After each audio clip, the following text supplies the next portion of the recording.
Halo, apa kabar pemirsa? Senang kembali menjumpai Anda dalam Special Report, program yang membahas secara mendalam berbagai isu di tengah masyarakat. Bersama saya, Rois Arfan. Pemirsa, Hari Raya Idul Fitri 1441 Hijriah tinggal menghitung hari. Berbeda dengan tahun-tahun sebelumnya, sholat Id tahun ini dihimbau digelar sendiri-sendiri di rumah untuk meminimalisir penyebaran virus corona. Bagaimana pelaksanaannya?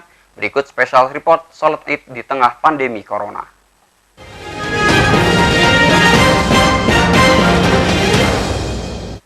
Pemirsa, umat muslim di Indonesia disarankan sholat Idul Fitri di rumah. Sholat Id bersama keluarga inti diharapkan bisa mencegah penyebaran virus corona, sehingga tidak mengurangi kebahagiaan dan kegembiraan umat muslim dalam menyambut Idul Fitri 1441 Hijriah.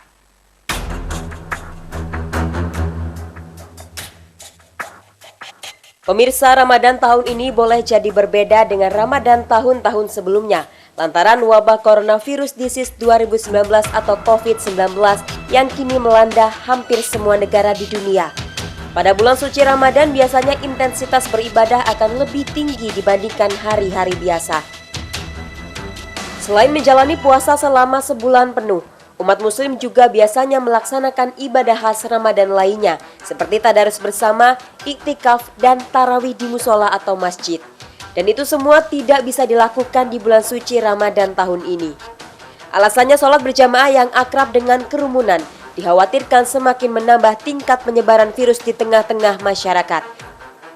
Keadaan itu juga akan terjadi pada sholat Id di Hari Raya Idul Fitri 1441 Hijriah yang tinggal beberapa hari lagi. Alasannya sama, sholat Id yang identik dengan berjamaah juga dikhawatirkan akan semakin menambah tingkat penyebaran virus di tengah-tengah masyarakat. Karena itu, pemerintah kembali menghimbau masyarakat melakukan sholat Id di rumahnya masing-masing. Tim Liputan iNews Lampung melaporkan. Baik pemirsa, kita akan membahas lebih dalam topik sholat Id di tengah pandemi corona dengan narasumber yang telah hadir di studio dengan Bapak Kiai Haji Basyarudin Maisir AM dari Sekretaris Majelis Ulama Indonesia Lampung. Assalamualaikum Pak Kiai, halo apa kabar? Warahmatullahi wabarakatuh. Alhamdulillah sehat. Alhamdulillah sehat ya Pak ya. Baik Pak, ini terkait dengan pandemi corona sampai saat ini belum juga menurun, bahkan di Lampung juga masih terus meningkat. Apa komentar Anda Pak Kiai tentang ini?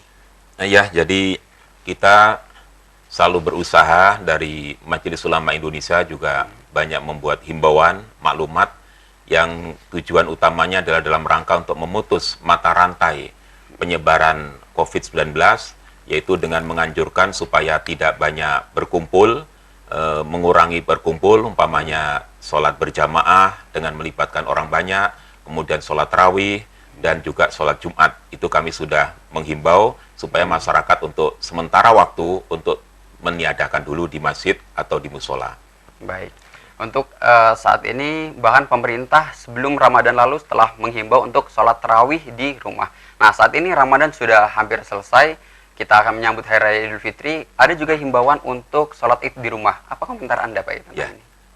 Untuk sholat Idul Fitri di rumah masing-masing, memang Majelis Ulama Indonesia yang pusat ya itu telah mengeluarkan fatwa yaitu nomor 28 tahun 2020 yang dikeluarkan pada tanggal 20 Ramadan atau tanggal 13 Mei, itu menganjurkan kepada seluruh umat Islam untuk melaksanakan sholat Idul Fitri di rumah masing-masing.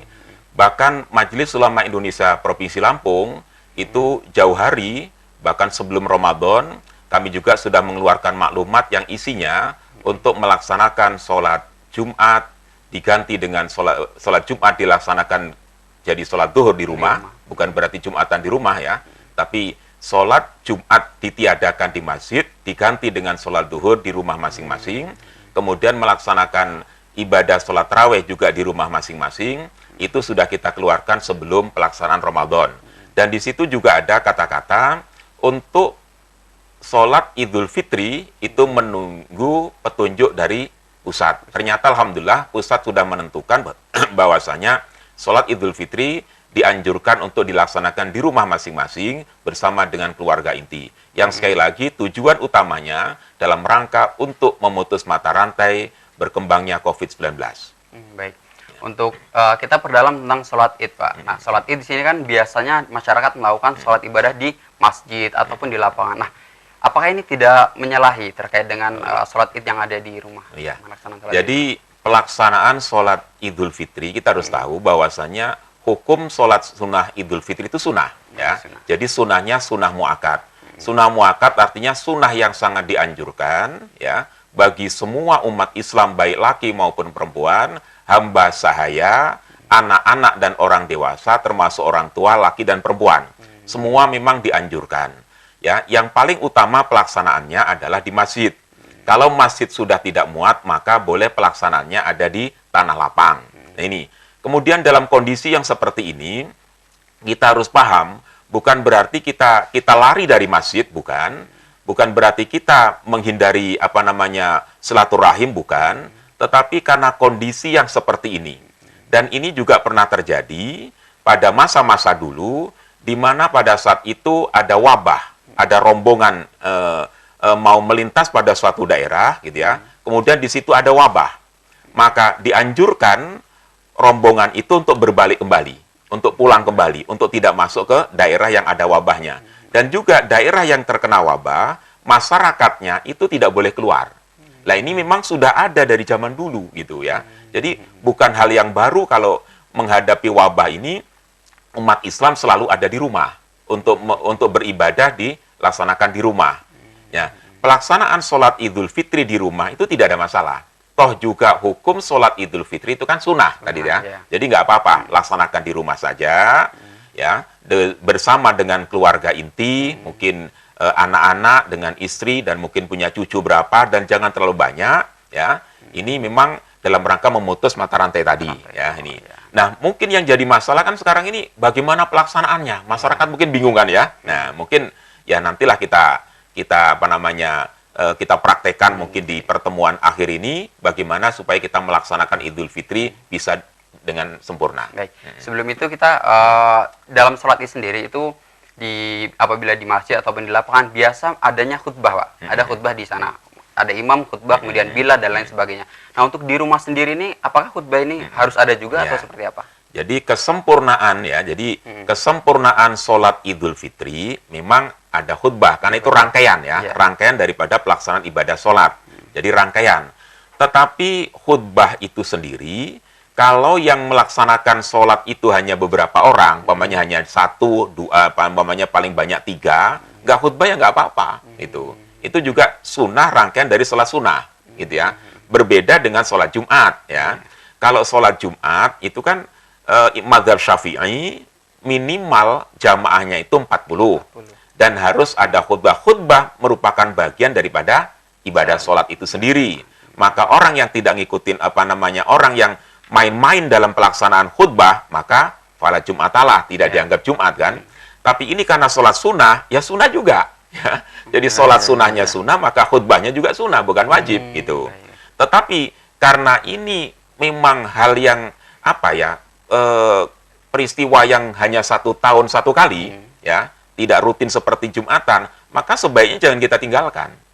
Kita tinggalkan. Selalu kita persiapkan dari mulai sekarang bagaimana kita bisa melaksanakan sholat di rumah masing-masing, ya, dengan khutbah. Kalau memang jamaahnya umpamanya di atas 4, ya silakan untuk pelaksanaan khutbah. Baik.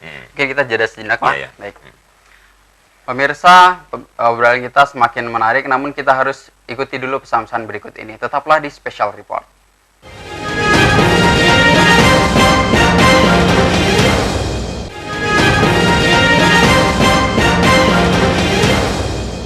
Baik, pemirsa, terima kasih Anda masih di Special Report. Kita akan lanjutkan tema sholat id di tengah pandemi corona. Baik, Pak Kiai, kita juga perlu tahu bagaimana pendapat dari MUI sendiri terkait dengan anjuran pemerintah untuk sholat di rumah. Bagaimana anjuran dari MUI sendiri, Pak? Ya, Majelis Ulama Indonesia, baik pusat maupun Provinsi Lampung, ya, itu memang menganjurkan untuk Idul Fitri tahun 1441 Hijriah atau tahun 2020 itu dilaksanakan di rumah masing-masing, ya, di rumah masing-masing.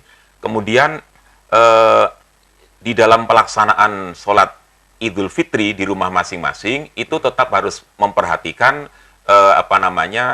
protokol dari kesehatan, ya, artinya tidak bebas begitu saja. Kalau memungkinkan di rumah itu ada yang memang kita ada kekhawatiran. Tapi kalau mungkin kita sudah yakin semua tidak ada masalah, ya silakan dilaksanakan seperti biasa, walaupun itu di rumah masing-masing. Oke. Kemudian dari MUI sendiri mengeluarkan pendapat bahwa apabila masih zona hijau itu diperbolehkan, kemudian yang zona merah, terlebih dari Lampung sendiri, Bandar Lampung sudah zona merah gitu. Bagaimana pendapat Ya, tentang kalau betul ya, jadi pembagian zona itu bukan wewenangnya Majelis Ulama Indonesia ya. Jadi Majelis Ulama Indonesia sifatnya hanya memberikan maklumat, memberikan himbauan dalam rangka untuk kebaikan bersama, kebaikan umat bersama. Tentang masalah zona hijau, kuning atau merah itu adalah wewenangnya pemerintah masing-masing. Umpamanya di kota Bandar Lampung yang mungkin selama ini kita dengar wallahu alam bisawab, apakah itu zona merah atau tidak, tapi yang selama ini kita dengar masuk zona merah umpamanya. Maka untuk di Bandar Lampung, MUI ya, provinsi dan mungkin juga nanti kota itu akan menganjurkan pelaksanaan sholat Idul Fitri dilaksanakan di rumah masing-masing.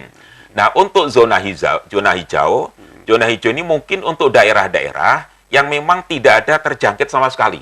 Masyarakatnya masyarakat yang memang hanya itu saja, umpamanya di masyarakat pedesaan, yang masyarakatnya tertentu, tidak ada keluar masuk, umpamanya, tidak ada keluar masuk, hanya ada di situ aja dan orangnya itu aja, tidak ada tanda-tanda itu, dan mungkin sudah dipastikan oleh petugas kesehatan, tidak ada masalah, itulah mungkin zona hijau.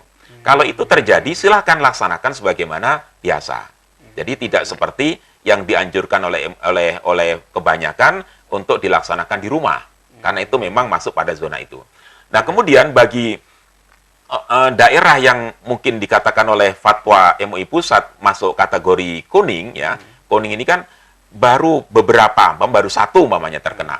Maka bagi orang yang sudah terindikasi atau mungkin kena, maka dia haram untuk melaksanakan sholat Idul Fitri di masjid bersama dengan jamaah. Kenapa? Ini akan menimbulkan penularan kepada yang lain. Maka dia tetap isolasi di rumah aja, nggak usah keluar-keluar. Ya, nah ini untuk yang kuning tadi. Oke. Artinya dari zona tersebut MUI tidak punya kewenangan lebih, Tidak ada artinya kewenangan hanya apa-apa. menghimbau seperti itu ya Pak ya. Kita taunya itu dari petugas Dari ya, petugas. dari Baik. petugas, ya. Untuk sholat berjamaah sendiri Pak di rumah, kita tahu bahwa tadi mulai disampaikan tadi beberapa tentang bagaimana tata cara. Mungkin bisa dipraktekkan sedikit iya, Pak. Bagaimana tata caranya agar masyarakat di rumah juga bisa mengetahui gitu ya. Jadi Baik. di fatwa Majelis Ulama Indonesia itu memang di poin ke-8 di konsiderannya, poin 8 itu ada kata-kata yang begini, bahwasanya sholat Idul Fitri berjamaah di rumah minimal 4 orang. 4 orang. Minimal 4 orang. Tapi ini perlu dipahami, ini pendapat. Kalau sholat 5 waktu memang boleh 2 orang.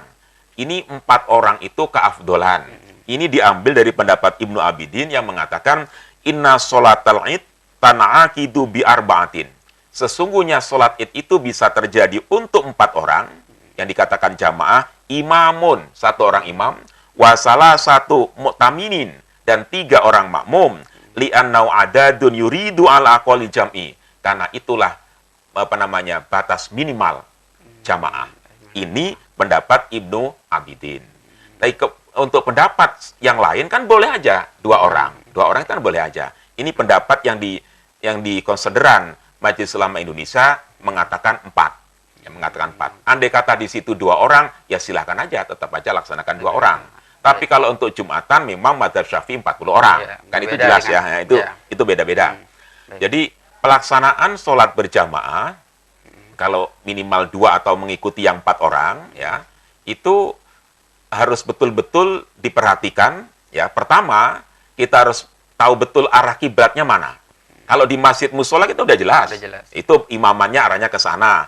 Kalau rumah kita harus tahu arah kiblatnya itu sana. Nah, kita udah siapkan dan sebagainya ya. Kita siapkan untuk pelaksanaan sholatnya.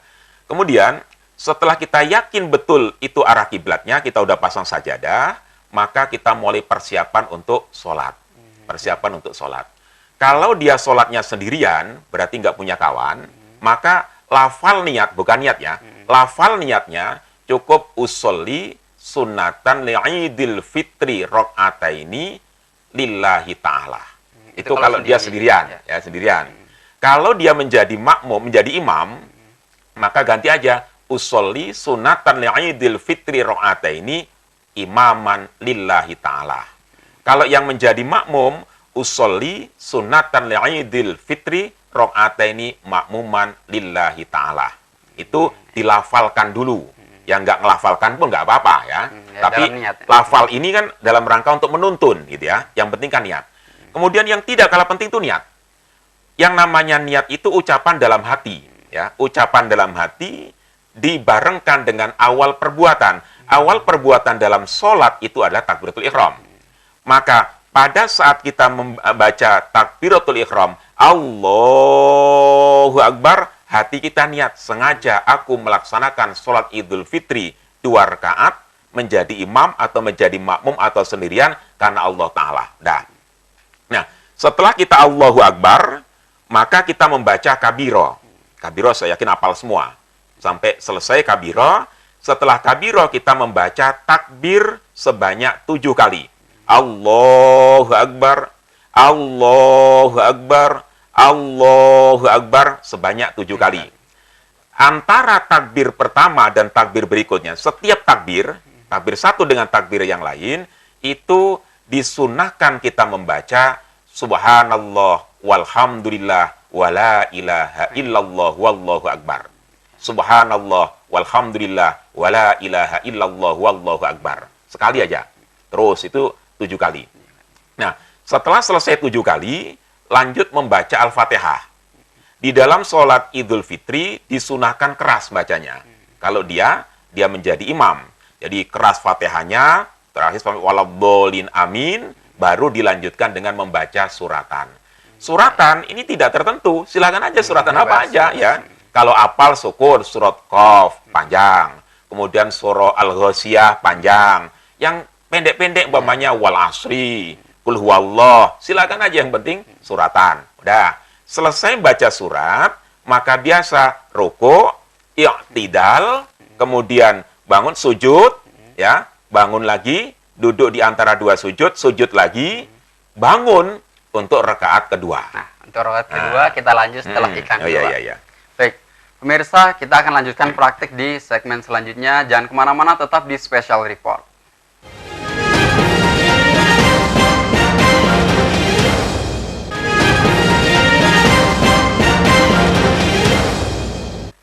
Baik pemirsa, terima kasih Anda masih di Special Report. Kita akan lanjutkan praktik kita Pak Yai. Tadi sudah rakaat pertama. Rakaat pertama kita jadi terjeda untuk iklan dulu. Mungkin bisa dilanjutkan untuk rakaat kedua yang seperti apa? Jadi ingat rakaat pertama 7 takbir ya.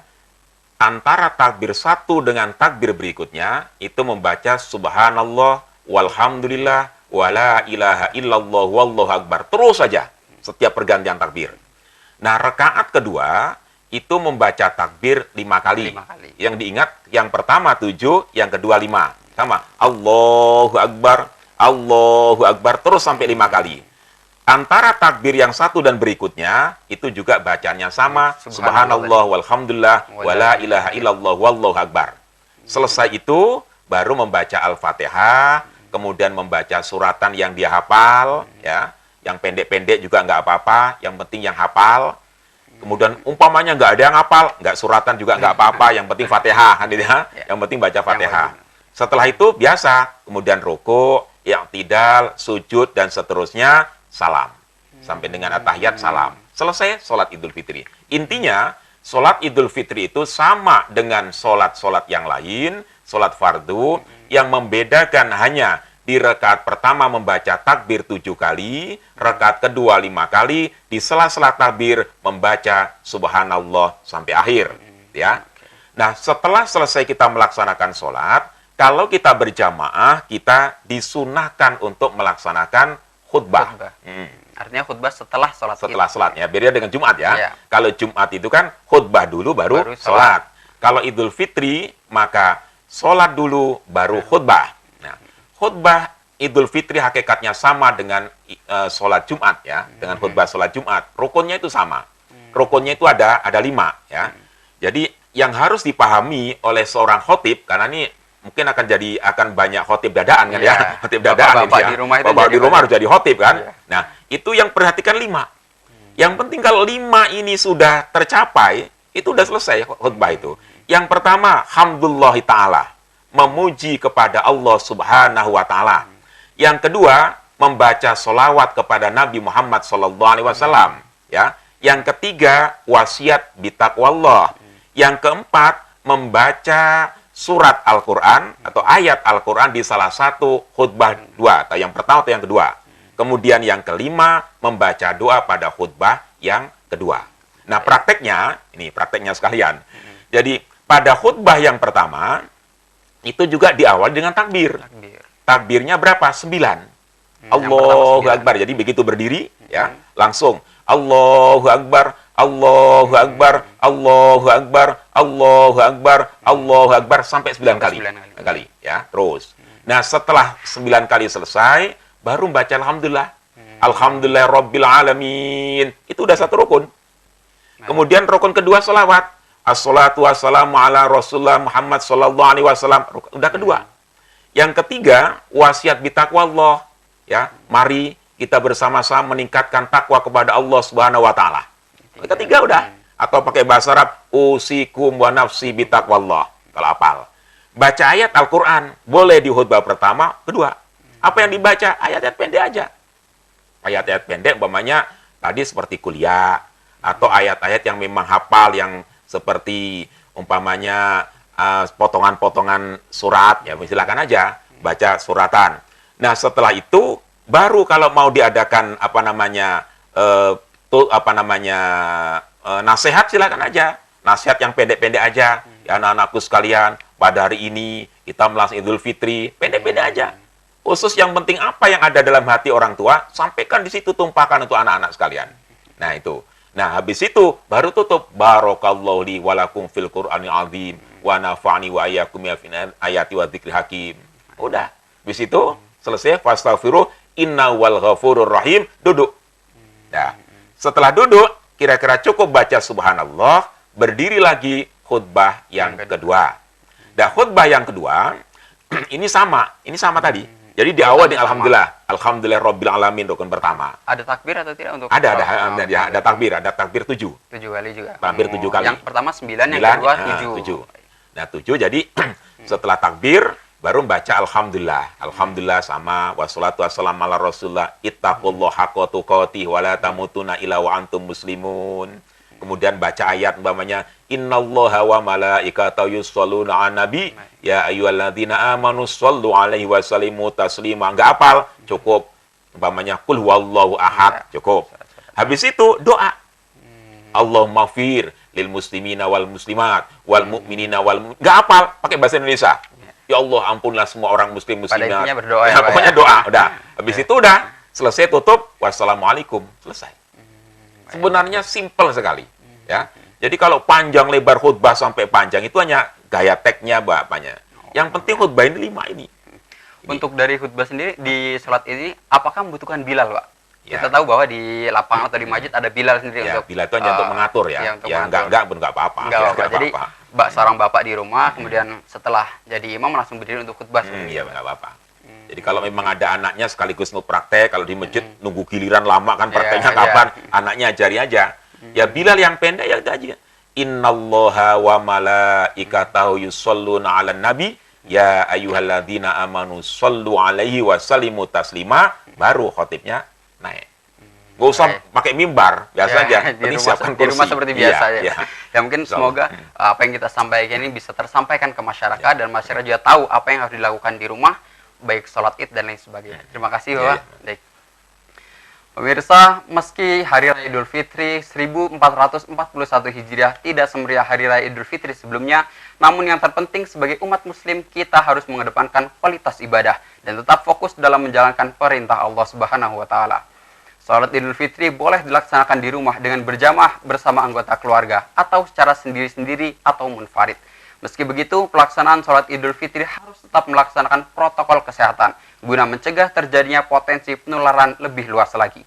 Baik pemirsa, tak terasa perbincangan kita sudah berada di ujung waktu dan kita akhiri sampai di sini. Terima kasih kepada Bapak Kiai yang sudah hadir di sini dan juga menjelaskan kepada masyarakat. Saya Rois Arfan mewakili kru yang bertugas undur diri. Jangan lupa terus ikuti special report hanya di iNews Lampung. Sampai jumpa.